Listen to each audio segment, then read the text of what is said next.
Bismillahirrahmanirrahim. Assalamualaikum warahmatullahi wabarakatuh. Selamat pagi dan salam sejahtera untuk kita semua. Berjumpa kembali di mata kuliah Teknologi Pembelajaran Pendidikan Non-Formal. Di pertemuan kedua, kali ini kita akan mencoba membahas tentang media pembelajaran, pengertian, karakteristik, dan urgensi. Adapun materi kita pada pertemuan kali ini yaitu membahas tentang fenomena aktual, kemudian konsep media pembelajaran, karakteristik dan ragam media pembelajaran, dan urgensi media pembelajaran.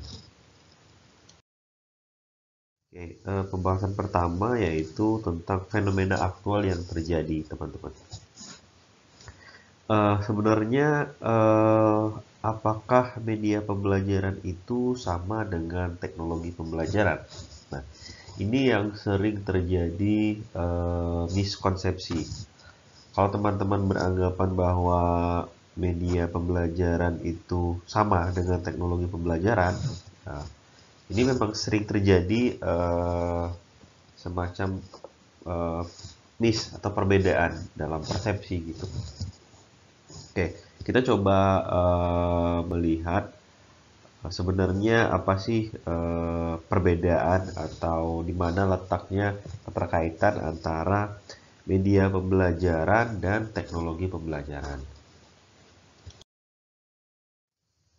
Oke, bagi beberapa ilmuwan di bidang teknologi pendidikan, ketika orang-orang menyamakan antara media pembelajaran dan teknologi pendidikan, itu merupakan suatu pandangan yang keliru, teman-teman, gitu. Nah, banyak teknologi atau pakar dalam bidang teknologi pendidikan yang menyatakan bahwa sebenarnya media pembelajaran itu bagian dari teknologi pendidikan, teknologi pembelajaran, teman-teman, gitu. Artinya, ketika kita mendalami tentang teknologi pembelajaran, teknologi pendidikan, maka salah satu bagian di dalamnya itu ya adalah tentang media pembelajaran, teman-teman. Itu juga dikemukakan oleh Clark dan Salomon gitu.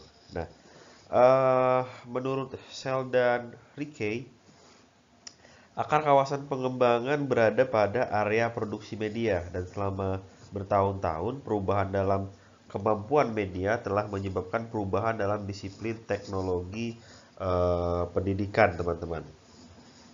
Nah, pernyataan ini menunjukkan bahwa sebenarnya media itu merupakan bagian dari teknologi pembelajaran dan kemajuan dalam pengembangan media sangat berkontribusi positif terhadap pengembangan studi teknologi pembelajaran. Jadi, teman-teman, dapat disimpulkan bahwa media pembelajaran itu bukanlah nama awal dari teknologi pendidikan.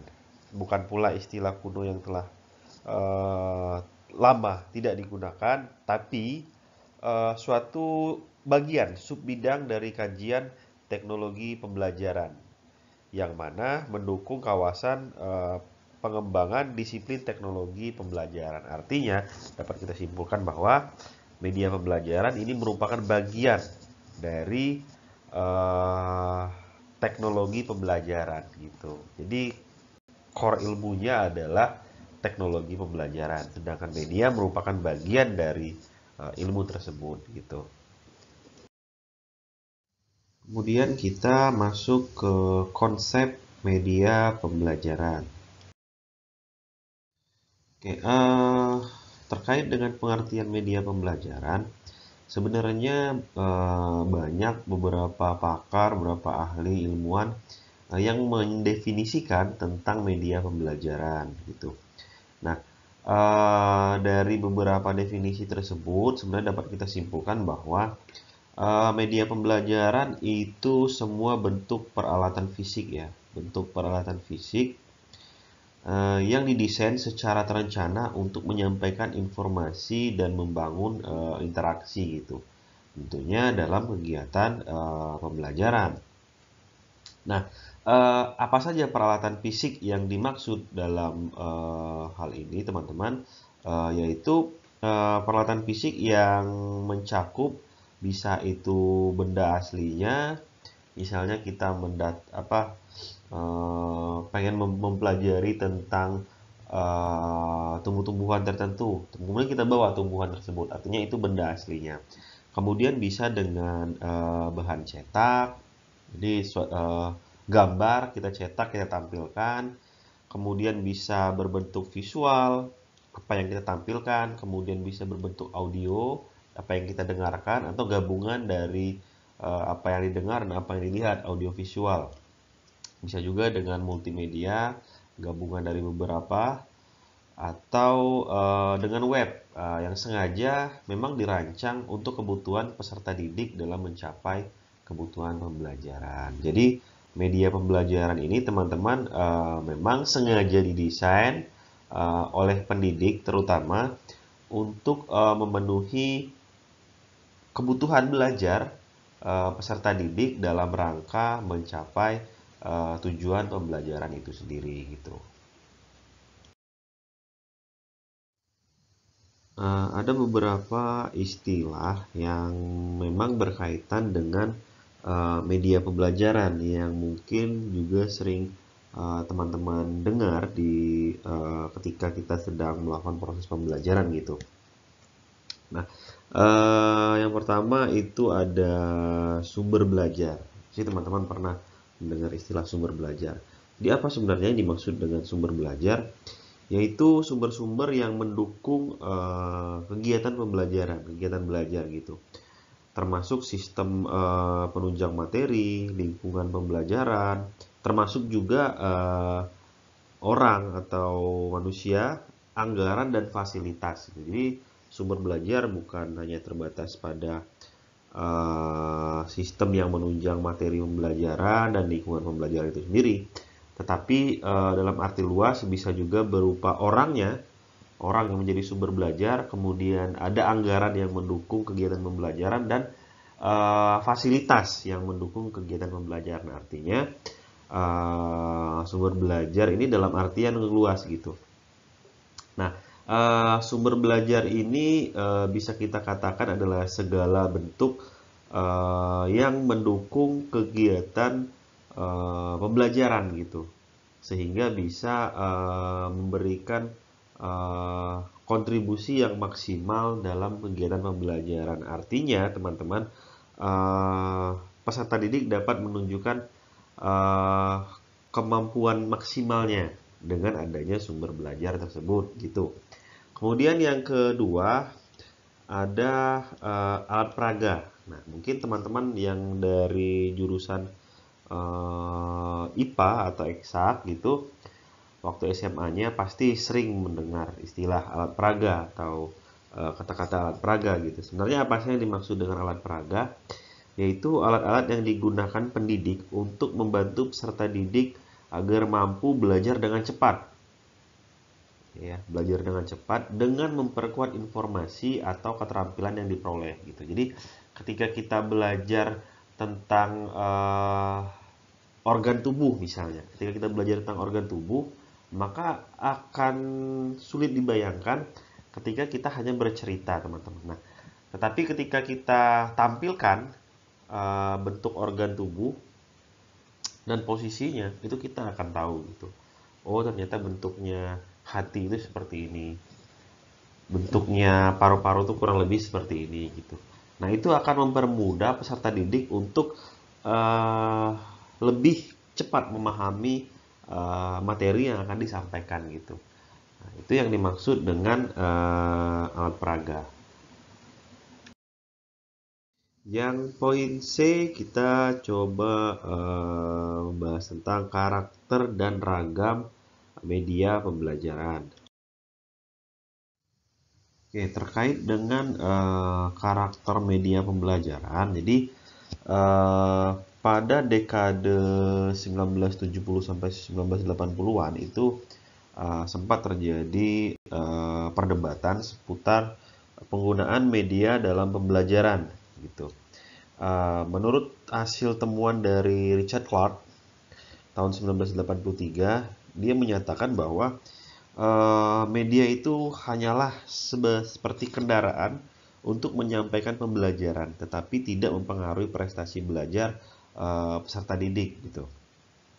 Nah, dia mencontohkan seperti lebih dari mobil truk yang membawa bahan makanan, tetapi tidak menyebabkan perubahan dalam nutrisi gitu. Nah, singkat cerita, hasil temuan ini dapat mengarah atau mencerminkan bahwa sebenarnya tidak terdapat pengaruh langsung penggunaan media pembelajaran terhadap prestasi belajar gitu. Nah, hasil temuan dari Clark ini tadi, teman-teman, banyak dibantah oleh beberapa ilmuwan gitu, beberapa pakar gitu. Salah satunya adalah Robert Kozma. Nah, Robert Kozma ini melakukan penelitian secara khusus gitu tentang pengaruh dari media pembelajaran terhadap belajar gitu. Do media influence learning gitu? Pertanyaan penelitian itu seperti itu. Apakah media mempengaruhi belajar? Nah, hasil dari penelitian Robert Kozma ini, teman-teman, menunjukkan bahwa sebenarnya ada tiga karakter. Tiga karakter jika kita ingin mengetahui sebenarnya apakah media pembelajaran ini berpengaruh terhadap belajar gitu. Ketiga karakter ini dilihat dari yang pertama adalah karakteristik yang paling jelas yang menunjukkan fungsi media adalah teknologi gitu. Di mana teknologi ini merupakan aspek mekanik dan elektroniknya yang memudahkan untuk mengklasifikasikan media gitu. Artinya teknologi ini yang akan digunakan dalam penggunaan media gitu. Apakah nanti dia akan menggunakan media saluran seperti televisi atau radio, kemudian apakah dengan cetak surat kabar, buku, atau dengan web internet gitu dan sebagainya gitu. Artinya ada peran dari teknologi gitu, dilihat dari perspektif teknologinya. Nah, kemudian karakteristik selanjutnya itu dilihat dari sistem simbol gitu.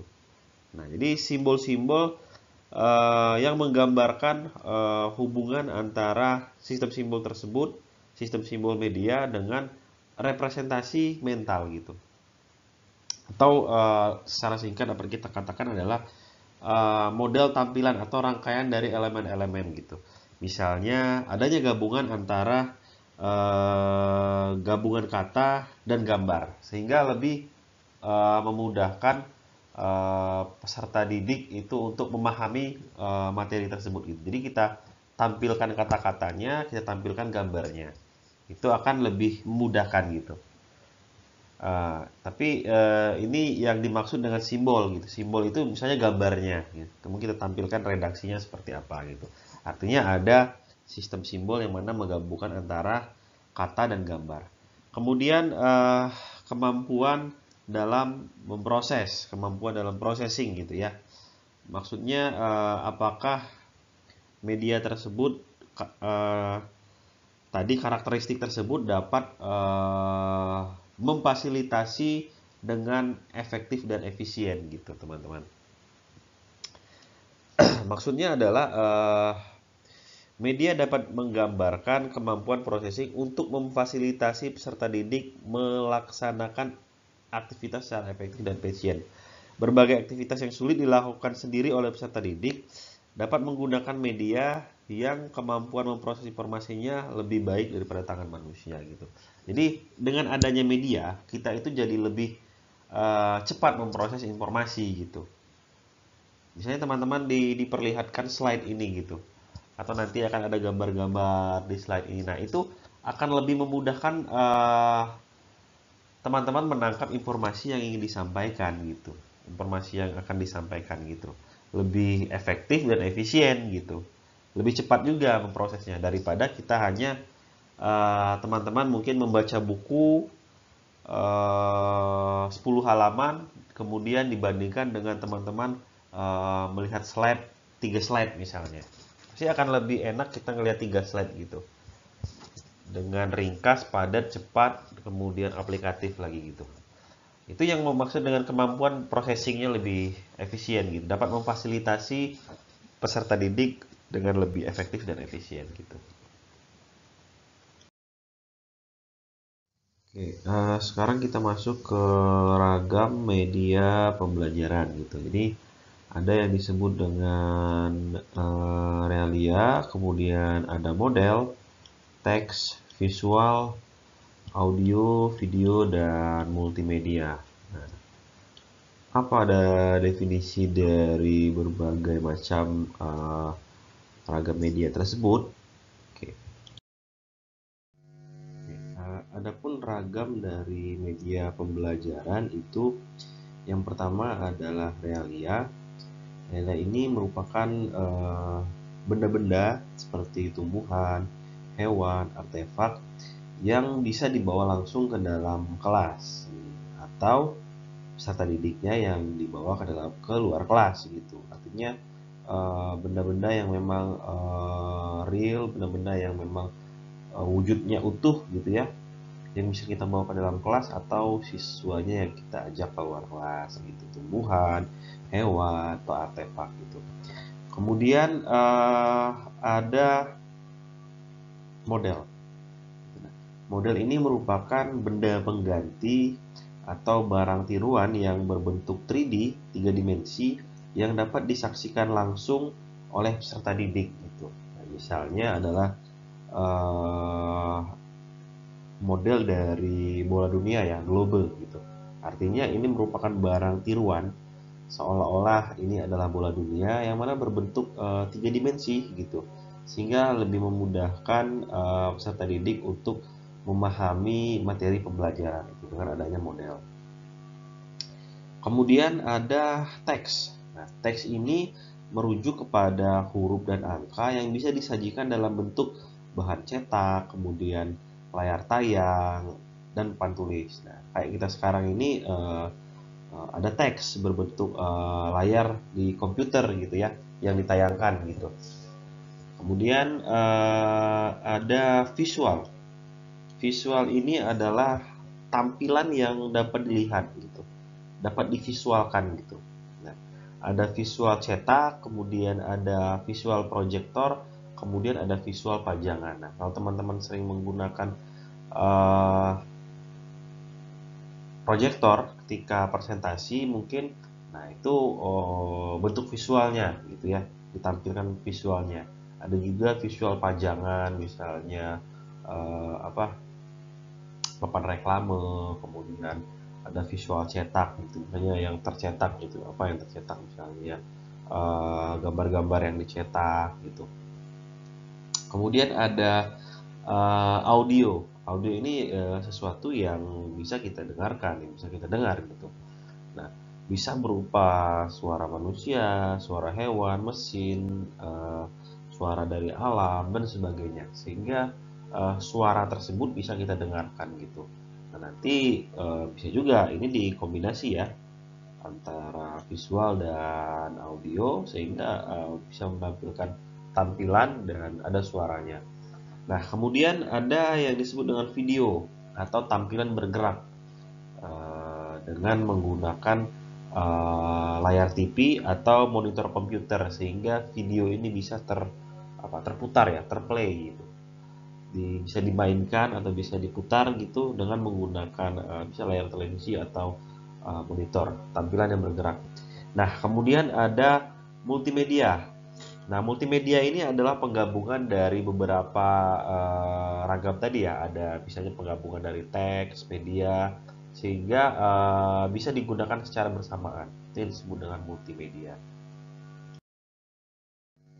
Selanjutnya, urgensi media pembelajaran. Urgensi media pembelajaran yang pertama itu untuk meningkatkan mutu pembelajaran, teman-teman. Jadi Kenapa penting kita menggunakan media supaya mutu pembelajaran itu dapat meningkat.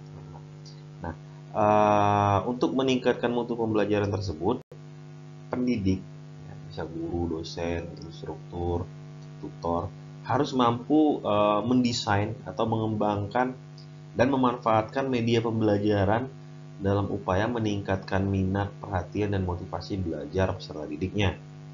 Artinya, dengan kita menggunakan media pembelajaran tersebut, diharapkan nantinya peserta didik itu dapat termotivasi belajar, kemudian dapat meningkatkan minat dia terhadap belajar, kemudian dapat meningkatkan perhatian dalam kegiatan pembelajaran gitu. Nah, kita manfaatkan media-media yang ada gitu sesuai dengan situasi dan kondisi gitu. Jadi ketika kita pembelajaran hanya dengan ceramah misalnya, maka akan kurang perhatian, akan kurang diperhatikan oleh peserta didik kita. Tapi ketika kita tampilkan ada medianya, ada mungkin menggunakan audio visual gitu, itu akan lebih memudahkan uh, peserta didik dalam mencapai hasil belajar yang maksimal gitu, akan cepat diproses gitu oleh peserta didik gitu. Karena memang lebih memudahkan gitu ya,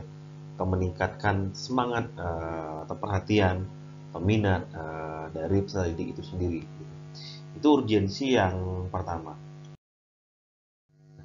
Masih terkait dengan mutu pembelajaran tadi, meningkatkan mutu pembelajaran, teman-teman, uh, ada penelitian yang dilakukan oleh Rapidbee tahun 2012 tentang dampak aktivitas pembelajaran terhadap peningkatan kemampuan peserta didik gitu. Nah, jadi teman-teman, peserta didik itu akan mampu meningkatkan kemampuannya ketika dihadapkan pada aktivitas-aktivitas belajar berikut ya. Nah, 10% itu bisa didapat dengan membaca. Dapat dengan hanya membaca saja gitu ya. Hanya membaca itu 10% gitu. Dampak peningkatan kemampuannya. Sedangkan 20% itu dengan apa yang didengar. 30% itu dengan apa yang dilihat gitu. Nah, 50% itu apa yang didengar dan apa yang dilihat gitu. Apa yang didengar dan apa yang dilihat gitu. 70% apa yang ditulis dan dikatakan, apa yang ditulis dan apa yang dikatakan gitu. Itu akan meningkatkan kemampuan peserta didik ke 70% gitu. Kemudian 90% itu dengan apa yang dikatakan dan yang dilakukan gitu. Artinya udah ada actionnya kalau yang 90% gitu. Nah, kalau teman-teman hanya mendengarkan video ini, hanya melihat saja slide-nya, artinya teman-teman kemungkinan berada di tataran ini. Gitu. Tapi ketika teman-teman sudah bisa mengaplikasikannya, udah bisa mencontohkannya, kemudian teman-teman udah bisa menyampaikannya gitu. Nah, teman-teman akan berada di level sekitar 90%.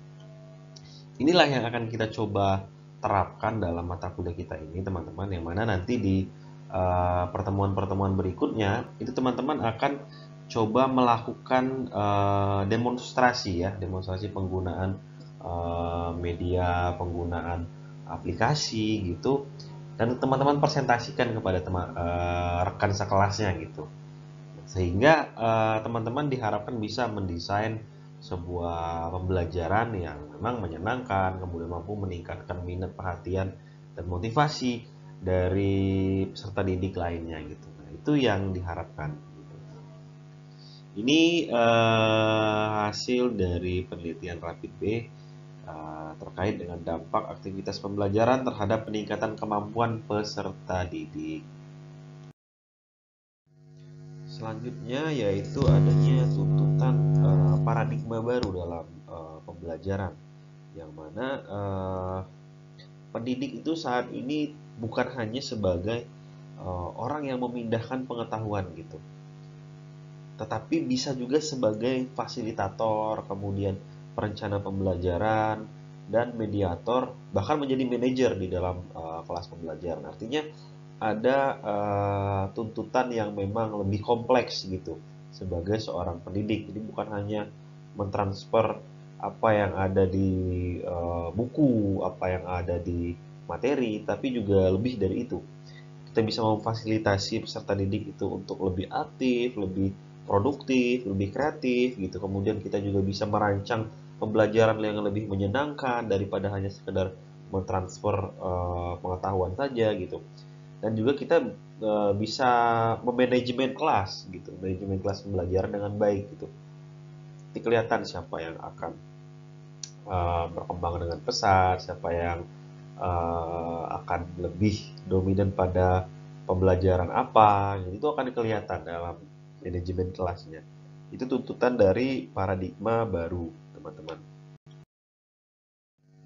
Urgensi selanjutnya adalah karena memang kebutuhan pasar. Nah, pengguna media pembelajaran memang harus sesuai dengan tuntutan atau kebutuhan pasar agar lulusan yang dihasilkan itu dapat mengikuti perkembangan zaman. Artinya kita sebagai seorang pendidik, terutama di FKIP dan terkhusus lagi di Prodi PNF, kita mampu menyesuaikan dengan perkembangan zaman, teman-teman. Ambil contoh saat ini sedang masa pandemi COVID. Artinya kita sebagai seorang pendidik, sebagai calon pendidik harus mampu menggunakan media pembelajaran yang memang cocok digunakan pada masa ini gitu. Misalnya saat ini lagi tren video conference. Artinya teman-teman harus bisa menggunakan media aplikasi yang memang berkaitan dengan video conference, misalnya Zoom, Google Meet dan sebagainya. Itu harus harus mampu menggunakan dan kita harus mampu mendesain juga gitu. Tampilan-tampilan yang menarik, kemudian yang lebih aplikatif gitu. Sehingga kita bisa apa ya? eh, menjadi pendidik yang memang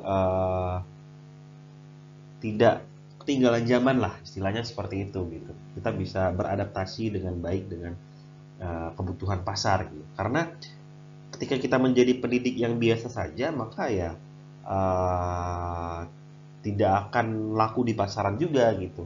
Kecuali kita memiliki kemampuan yang lebih gitu, menyesuaikan dengan perkembangan zaman, mampu menggunakan media, kemudian ilmu IT-nya juga bagus gitu. Nah, itu adalah nilai plus yang memang dibutuhkan oleh pasar pada saat ini. Nah, urgensi selanjutnya adalah karena visi pendidikan global, teman-teman. Yang mana ini perkembangan zaman juga berkaitan dengan perkembangan zaman secara global gitu, secara nasional atau secara internasional gitu. Nah, pada abad 21 ini teman-teman, pola pendidikan memang sudah bergeser teman-teman dari yang konvensional tatap muka ke arah pembelajaran daring gitu. Atau sering juga ada blended learning istilahnya gitu. Jadi ada gabungan antara daring dan luring gitu. Nah, kenapa ini terjadi teman-teman? Ya karena perkembangan teknologi yang begitu pesat dan pembelajaran dengan menggunakan daring, blended learning, e-learning yang seperti itu lebih praktis dan lebih fleksibel teman-teman gitu. Bisa menyesuaikan dengan kebutuhan zaman gitu. Nah, kita sebagai seorang pendidik ya harus mampu menyesuaikan dengan perkembangan zaman itu sendiri gitu. Kita harus mampu memberi layanan yang maksimal gitu, memberikan layanan pendidikan yang maksimal kepada peserta didik kita, kepada mahasiswa kita, kepada warga belajar kita, agar mereka bisa cepat memproses informasi, kemudian bisa melek teknologi juga, sehingga pembelajaran itu bisa dilaksanakan dengan baik sebagaimana mestinya gitu ya. Karena memang perkembangan zaman itu akan berkembang dengan pesat teman-teman. Seperti saat ini, apabila kita tidak bisa menggunakan Zoom, tidak bisa menggunakan media-media pembelajaran, maka kita akan ketinggalan gitu. Jika kita hanya mengandalkan tatap muka saja, maka kita akan ketinggalan gitu. Karena akan banyak sekali informasi yang didapat dari pembelajaran yang dari pembelajaran yang berbasis IT gitu. karena memang lebih praktis dan lebih fleksibel gitu. Contohnya teman-teman sekarang pengen tutorial apa, itu biasanya ada di YouTube ada, kemudian di internet ada gitu. Nah, inilah bentuk kemajuan teknologi teman-teman gitu ya. Teman-teman, mungkin itulah tadi materi kita pada pertemuan kali ini, minggu kedua atau pertemuan kedua. Jangan lupa teman-teman untuk mengisi absen online-nya ya. Ini udah Bapak buat linknya. Ini untuk kelas 4A dan ini untuk kelas 4B. Oke, mungkin itu saja teman-teman pertemuan kita pada kesempatan kali ini. Lebih dan kurangnya Bapak mohon maaf. Semoga apa yang disampaikan ini dapat bermanfaat dan memberikan informasi, memberikan edukasi yang sangat baik kepada teman-teman semua gitu ya. Oke, Bapak akhiri. Wabillahi taufiq wal hidayah. Wassalamualaikum warahmatullahi wabarakatuh. Selamat pagi dan salam sejahtera untuk kita semua. Tetap semangat. Jangan lupa untuk dukung channel ini dengan like, subscribe, dan share materi kita pada kesempatan kali ini. Semoga channel ini dapat bermanfaat. Oke, sampai jumpa di pertemuan berikutnya.